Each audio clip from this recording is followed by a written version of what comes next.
हरिओम दोस्तों, स्वागत है आपका फिर स्टडी बाय कृपाल सर के यूट्यूब चैनल पर। मैं कृपाल लोधी। दोस्तों, जैसा कि आपको पता है, हमने ये लाभ हानि क्रय मूल्य विक्रय मूल्य की एक सीरीज को प्रारंभ किया है, जिसका आज हम आपको पार्ट लेकर के आए हैं। आप देख रहे होंगे पार्ट 13 और ये 25वां टाइप का क्वेश्चन होगा। आप हमारी प्लेलिस्ट में जाकर के लाभ हानि के अन्य वीडियोस को देख सकते हैं। दोस्तों, एक निवेदन है, यदि आप हमारे चैनल पर पहली बार आए हैं तो हाथ जोड़कर निवेदन है। देखो, यहाँ हमने लिखा भी है, कुछ नहीं लगता आपका, हम लोगों का उत्साहवर्धन होता है। प्लीज आप हमारे चैनल को सब्सक्राइब कर लें। यदि कर लिया है तो धन्यवाद, नहीं भी किया है तो और अधिक धन्यवाद। ठीक है दोस्तों, तो बगैर देर किए आइए प्रारंभ करते हैं आज का टॉपिक। दोस्तों, आज हमने इन दो प्रश्नों को लिया है बड़े ही स्मार्ट ट्रिक से। आज हम इन प्रश्नों को हल करके बताते हैं। दोस्तों, ये जो प्रश्न है इनको हम कई बार बेईमान दुकानदार टाइप के क्वेश्चन भी इनको कह देते हैं कि ये बेईमान दुकानदार टाइप के क्वेश्चन है, लेकिन हर बार वो दुकानदार बेईमान नहीं होता, उसको लाभ या हानि कुछ भी हो रहा होता है। इसका पता हम कैसे लगाते हैं, आइए देखते हैं। दोस्तों, यहां हमने फर्स्ट क्वेश्चन लिया हुआ है, इसको पढ़ते हैं। कोई दुकानदार अपनी सभी वस्तुओं को 10% लाभ पर बेचने की बात करता है, परंतु 20% कम वजन तोल देता है, तो उसका वास्तविक लाभ परसेंट क्या कहलाएगा? दोस्तों, वास्तविक लाभ परसेंट और वास्तविक हानि परसेंट का हमने एक अलग से और वीडियो डाला है। तो सामान्य प्रश्नों में भी वास्तविक लाभ और हानि परसेंट निकाले जाते हैं और बेईमान दुकानदार टाइप के क्वेश्चन में भी लाभ और हानि परसेंट निकाले जाते हैं। अब जैसा कि यहाँ लिखा है कि वास्तविक लाभ परसेंट, माने आपको निश्चित रूप से ये समझ में आना चाहिए कि यहाँ लाभ ही हो रहा है। अब लाभ हो रहा है या हानि हो रही है, इसको हम आगे आपको बताएंगे। ठीक है, तो पहले हम इसी क्वेश्चन को करते हैं।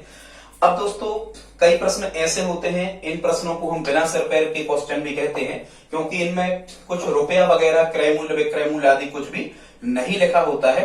तो जो कुछ भी डाटा यहाँ हमें परसेंटेज में दिए होते हैं, कई बार उन्हीं को हम रुपया मान लेते हैं। देखते हैं इस क्वेश्चन को हम कैसे बनाएंगे। सबसे पहले आपको ये मान लेना है कि मान के चलो दुकानदार का जो कॉस्ट प्राइस है, कॉस्ट प्राइस मतलब क्या होता है? क्रय मूल्य। मान के चलो दुकानदार का जो क्रय मूल्य है, अपन ने मान लिया कि उसने 100 रुपया में वस्तु खरीदी थी। किसने? दुकानदार में। ठीक है, क्योंकि वहीं से तय होगा, सबसे पहले तो वहीं से तय होगा कि उसे लाभ हुआ या हानि हुई दुकानदार को, ये खुद से तय करेगा। तो आप 100 रुपया मान सकते, 1 रुपया मान सकते, 1000 मान के कर सकते, कुछ भी मान सकते हो, कोई भी संख्या, आपका आंसर हर एक कंडीशन में सही आएगा। ठीक, अब हम इसको पढ़ते हैं कि इस प्रश्न में क्या हुआ है। कह रहे हैं कोई दुकानदार अपनी सभी वस्तुओं को 10% लाभ पर बेचने की बात करता है। अब 100 मानने में आसानी ये रहती है कि 100 का हम यदि 10% निकालते हैं तो कितना निकलेगा? 10 ही। 100 का तो कितना भी परसेंट निकालो आप, उतना ही निकलता है। तो 100 का यदि हम 10% निकालेंगे तो कितना आएगा? 10 रुपया आएगा। अब हम कहें कि दुकानदार ने 100 रुपया में खरीदी है और यहाँ लिखा हुआ है 10% लाभ पर बेची है। अब 10% लाभ पर बेची है, 100 रुपया में खरीदी है, तो इसका मतलब ये हुआ कि उसने 110 रुपया में बेची होगी। माने दुकानदार की जो सेलिंग प्राइस आई वो कितनी आई? 110 रुपया। देखो, सेलिंग प्राइस कहां से बनेगी? यहां साफ साफ लिखा है कि 10% लाभ पर बेचने की बात करता है, तो बेचने से विक्रय मूल्य मतलब सेलिंग प्राइस। तो 100 का 10% कितना निकला? 10। 100 में उसने यदि खरीदी थी, कॉस्ट प्राइस क्रय मूल्य हमने 100 माना, तो कितने में बेची उसने? 110 रुपया ही निकल के आ गया। ठीक है, इन्हीं को रुपया मान लिया करें। आगे कह रहा है परंतु तोलते समय 20% कम वजन तोलता है। कितना वजन कम तोलता है? 20% कम वजन तोलता है। तो अब यदि 20% वजन कम तोलता है और मान के चलो उसको 100 किलोग्राम देना था, ठीक है, इन्हीं को आप रुपया मान लिया करें। ठीक है, कोई दिक्कत नहीं। 20% कम वजन तोलता है तो 100 का 20% कितना हुआ? 20।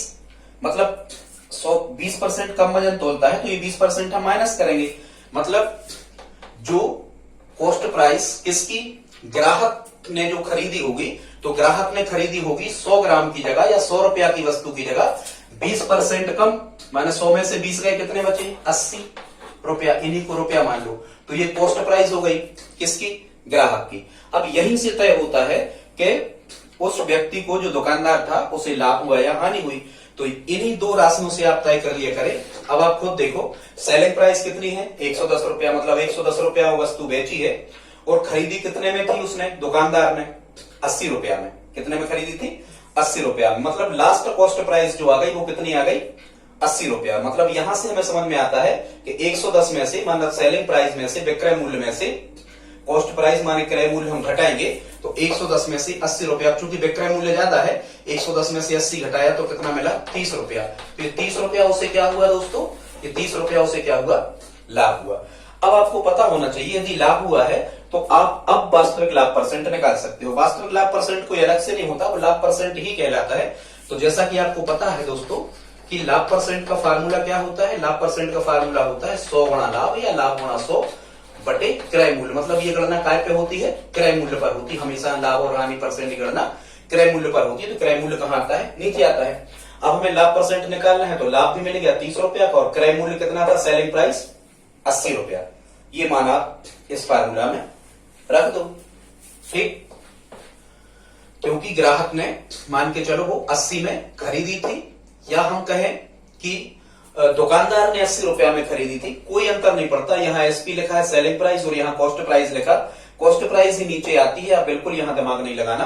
तो यहाँ हम जब हल करेंगे तो 100 गुणा लाभ, लाभ कितने का हुआ 30 रुपया का, तो 30 बटे क्रय मूल्य कितना था 80, 80 पे ये गणना होगी। बस कैंसिल आउट करो, शून्य से शून्य काट दो, 4 से काट लो 100 और 8, तो 4 से 100 कितने बार कट गए 25 बार, और 8 कितने बार कट गए 4 से 2 बार। तो यह कितना आ गया 25 3 75 बटे 2, 2 से जब आप 75 में भाग करोगे तो 37 सही 1/2%। ये क्या निकल के आएगा, लाभ निकल के आएगा, और ये हमारा आंसर होगा। दोस्तों वीडियो पसंद आ रहा हो तो प्लीज आप इसे लाइक तो करते ही चले। इसका आंसर 37 कंप्लीट 1/2%, ये वास्तविक लाभ निकला। अगला क्वेश्चन देखते हैं दोस्तों। सेकंड क्वेश्चन इसी प्रकार का है। इसमें भी क्या कह रहे हैं, पढ़ते हैं। कह रहे हैं कोई व्यापारी अपनी वस्तुओं को 44% हानि पर बेचने का दावा करता है। ठीक है, यहां लिखा है 44% हानि पर बेचने का दावा करता है। तो 100 रुपया में मान के चलो दुकानदार ने खरीदी थी और 44% हानि पर बेची। 100 का 44% कितना निकला 44, मतलब 44% का उसे क्या हुआ, नुकसान हुआ। तो 100 में से 44 घटा, उसने 100 में खरीदी तो कितने बेची होगी, तो 100 में से 44 जब हमने घटाए तो कितना बचा 56 रुपया। मतलब ये सेलिंग प्राइस निकल के आ गई कितनी 56 रुपया। ठीक है, 44% हानि पर बेचने का दावा करता है परंतु 30% वजन, यहां लिखा है 30% वजन कम तोलता है। ठीक है, तो यदि 30% वजन कम तोलता है तो ग्राहक ने वो वस्तु, मान के चलो उसे 100 रुपया की वस्तु खरीदनी थी तो उसने कितने में खरीदी, 30% वजन कम तोलता है, माने 70 रुपया का सामान वो देता है 100 की जगह। तो ये क्या हो गई, कॉस्ट प्राइस किसकी, ग्राहक की। ठीक है दोस्तों, अब यहां से आप अनुमान लगा सकते हो। आप देखो कॉस्ट प्राइस ज्यादा है और सेलिंग प्राइस कम है, मतलब यहां पर क्या हुआ है, हानि हुई है, लॉस हुआ है। तो हानि कितने की हुई है, इसका मतलब आप देखो यहां समझ रहे होगे सेलिंग कॉस्ट प्राइस कितनी है, मतलब खरीदी कितने में 70 रुपया में, वो बेची कितने में 56 में, मतलब घाटा हुआ। यहां से हमें पता लगता है कि हानि या लाभ क्या हुआ। तो 70 में से 56 घटी, कितना बचा 14 बचा। 14 रुपया की क्या हुई, हानि। अब यदि हानि हुई है तो भले यहां कुछ भी पूछ रहे हो, आपसे पूछ सकते थे कि लाभ या हानि परसेंट ज्ञात करो, यहां से हमें पता लग जाता कि हानि हुई है। यदि हानि हुई है छात्रों तो आप हानि परसेंट का फार्मूला लगा दो। ये याद करना पड़ेगा, एक फार्मूला तो हमने बताया, ये टोटल हानि परसेंट बराबर क्या होता है 100 गुणा हानि बटे क्रय मूल्य। ठीक है, इसमें आप मान रख दो कितना मिलेगा हमें 100 गुणा हानि, हानि कितने की हुई 14 रुपया की, बटे कॉस्ट प्राइस यहां मिल जाती है, तरफ नहीं देखा कर, इस पे गणना होती है। 70 कहां आएगा नीचे, 14 से 70 कट गए 5 टाइम, 14 पंचे 70 और 5 से 100 कट गए कितने बार 20 बार। इसका मतलब हानि कितनी हो गई 20%। ये क्या निकल गया दोस्तों, हानि निकल गया कितना 20%। ये हमारा क्या होगा, आंसर होगा। दोस्तों आज का वीडियो कैसा लगा प्लीज आप कमेंट बॉक्स में लिख करके हमें जरूर बताएं। इस वीडियो को लाइक करें और प्लीज आप हमारी हेल्प करें, इस वीडियो को अपने दोस्तों के साथ स्टडी ग्रुप में शेयर जरूर करें। मिलते हैं अगली वीडियो में, तब तक के लिए जय हिंद, जय भारत, वंदे मातरम।